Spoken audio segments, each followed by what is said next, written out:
Grabe oh. Grabe, ang dami, ang lalaki. Puro Ayun, ano pula. yan, lake na yan? Kamitas na lang kaya tayo. Ano yan, lake na yan? Ayan, sabi ko sa iyo eh. Ay, grabe, ang dami, auntie oh. Lake po Tingnan po mo. yung dagat na yan. Bukid. Oo, palang pala. Ayan talaga ano, plantation. Kasi ang dami hanggang doon sa baba oh.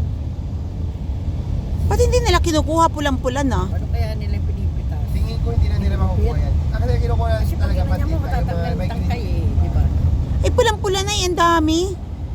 Sayang. Ayun, Grabe. tamad siguro magtinda yan. Ang dami, hindi la parang plantation kasi puro ano Pero eh. sa ibuwa o sa ibuwa. Yun nga, sa ibaba, Pero- yun nga, yung ano, yung mula doon sa kalsada hanggang pababa eh. Siguro plantation talaga dito ng ano.